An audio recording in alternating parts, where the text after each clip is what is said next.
Aujourd'hui, je vais te partager une astuce qui va te permettre de gagner au minimum 5000 francs par jour si tu respectes les critères que je vais te partager dans cette vidéo. En réalité, la stratégie n'est pas si compliquée comme vous le pensez, mais si vous suivez la vidéo, je vous assure que ce serait simple pour vous. Et comme vous pouvez le remarquer, mes coupons que j'ai pu valider grâce à cette stratégie, donc c'est quelque chose qui fonctionne. Ce qui est bien avec cette stratégie est que vous êtes obligé de combiner au minimum des matchs pour avoir une cote minimum de dés. Et pour cela, il vous faut tout simplement sacrifier au minimum 10 minutes pour analyser les matchs. Ce qui te fait perdre beaucoup de l'argent sur OneXBet, c'est parce que tu ne fais pas les analyses. Parfois, tu sélectionnes ton équipe préférée parce que tu sais comment ton équipe se comporte. Mais oui, on ne refuse pas. Ton équipe peut avoir une probabilité de 99% pour gagner. Mais le 1% se passe sur le terrain. Mais la stratégie que je vais te partager aujourd'hui va se passer sur les matchs de hockey sur glace. Sans plus tarder, passons à l'action. Ok, une fois dans les matchs de hockey sur glace, premièrement, je t'avais dit qu'il faut bien sélectionner les championnats. Voici les 4 championnats que je te conseille à utiliser. Il y a les NHL, il y a les Finland, il y a les championnats de Suède, les KHL. C'est les 4 championnats que je vous conseille à utiliser. Je sais de quoi je parle. Alors, par exemple, parmi ces championnats, on va par exemple prendre les championnats de NHL ou les championnats de Suède. Donc, dans les championnats de Suède, veuillez sélectionner les championnats qui est les SHL. D'accord? Donc, SHL, bien précisé. Sélectionnez ce championnat et une fois dans les matchs, qu'est-ce que vous allez faire? Là, vous allez maintenant suivre le deuxième critère que je vous ai montré. Donc, sélectionnez un bon match. Et pour bien sélectionner un bon match, veuillez sélectionner un match où vous remarquez que l'équipe favorite a une cote maximum de 1.5 et l'équipe adverse doit avoir une cote minimum de 3 ou de 4 maximum. Si ce critère est respecté, alors il vous reste qu'à prendre ces matchs et aller l'analyser dans l'application de SofaScore. Ne vous inquiétez pas, je vais vous montrer comment est-ce que vous allez analyser les matchs de A à Z. C'est simple que vous ne le pensez. Maintenant, par exemple, ici, je vais prendre les championnats de Suède. Donc, je vais entrer ici et dans les championnats de Suède, sélectionner les SHL. Et une fois ici, on va maintenant choisir un bon match.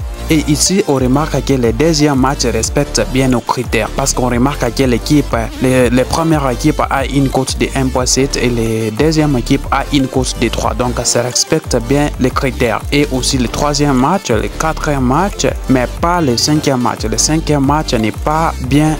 Donc, les cinquièmes matchs ne respectent pas nos critères. Alors, par exemple, je vais prendre le deuxième match ici. Et une fois je prends ces matchs, je remarque que je dois capter les noms des premières équipes.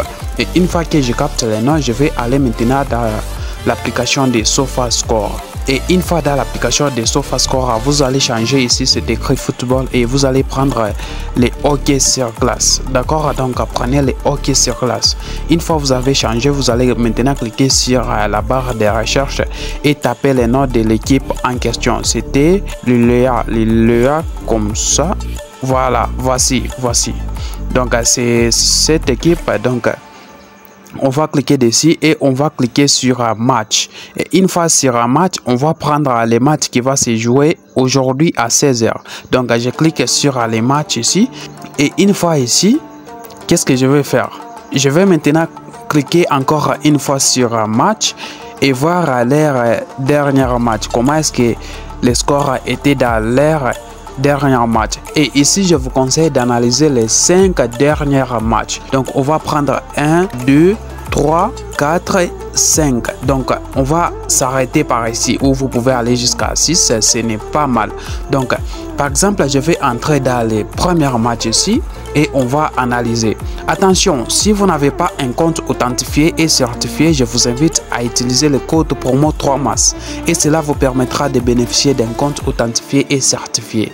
Et vous aurez jusqu'à 300% de bonus sur votre premier rechargement et jusqu'à 10% de remboursement dans chaque des pertes que vous accumulez au cours des 30 derniers jours. Donc, dépêchez-vous à créer un compte avec le code promo 3MAS et bénéficier de tous les avantages exclusifs. C'est important, donc dépêchez-vous. Une fois dans les matchs, c'est simple, qu'est-ce qu'on remarque? Et ce que vous allez savoir est que dans les matchs de hockey sur glace, il y a 3 périodes. Comme vous pouvez les remarquer ici, c'est écrit P1 et P2 et P3. D'accord? Donc, première période, deuxième période et troisième période. Donc, on va regarder dans les 3 périodes. Donc, ici, on remarque que dans les premières périodes, il y avait 0 billes. Et dans les deuxièmes périodes, il y avait 2 billes. Et dans les troisième périodes, il y avait 3 billes. Donc, on enregistre ces statistiques et on va prendre les deuxièmes matchs. Donc, une fois ici, encore une fois, on remarque que dans les premières périodes, il y avait 1 billet. Et dans les deuxièmes périodes, il y avait 4 billes. Et dans les troisièmes périodes, il y avait 2 billes.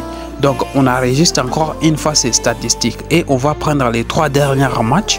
Et une fois ici, encore une fois, on va prendre... On va analyser, on va regarder que ici dans les premières périodes il y avait 1 billet et dans les deuxièmes périodes 1 billet, aussi dans les troisièmes périodes. Ok, on enregistre, on prend les 4 derniers matchs. Donc on prend les 4 derniers matchs. Ici aussi on remarque que dans les 3 périodes il y avait des billes marqués. Ok, on enregistre, on prend les 5 derniers matchs. Et une fois ici, encore une fois, on remarque que dans les 3 périodes il y avait des billes marqués. Donc on enregistre ces statistiques et on prend les 6 derniers matchs. Et dans les 6 derniers matchs aussi, il y avait des billes marquées. Donc, ces matchs respectent bien les critères. Donc parmi les 6 derniers matchs, il y a qu'un seul match où il y avait une période où il n'y avait pas les billes marquées. Donc, c'est 6 sur 5 sur 6. Une fois on a une score de 5 sur 6 ou de 4 sur 5, donc on va maintenant aller sur OneXBet et prendre ces matchs. Et une fois dans les matchs, on va défiler en bas et on va chercher l'option en question. Et l'option en question, vous allez descendre et jusqu'à ce que vous trouvez l'option B dans chaque période. Voici l'option en question. Et une fois ici, comme on sait que dans les 6 derniers matchs, il y avait 5 matchs où on avait marqué les billes dans les 3 périodes. Donc, cela signifie qu'on va prendre l'option oui.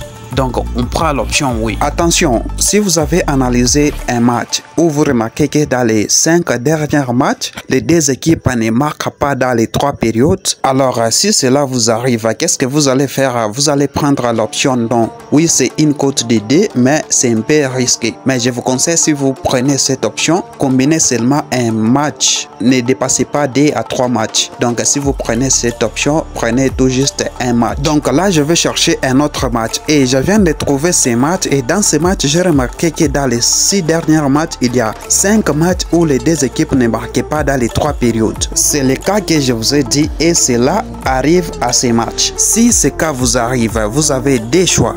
Soit vous pariez sur un seul match, soit vous cherchez un autre match où vous trouvez les 2 équipes marquent dans les 3 périodes. C'est simple. Donc d'après ces statistiques, je vais entrer dans les matchs et sur l'option B dans chaque période, je vais tout simplement prendre l'option non. Je prends l'option non à travers les analyses que j'ai fait parce que sur les 6 derniers matchs, il y a 4 matchs où dans les 3 périodes, les 2 équipes n'avaient pas marqué des billes. D'accord? Donc je prends l'option non et là je viens de combiner 2 matchs avec une cote de 4. Donc n'hésitez pas de vous abonner et je vous laisse cliquer sur cette vidéo et on se retrouve de l'autre côté. Ciao.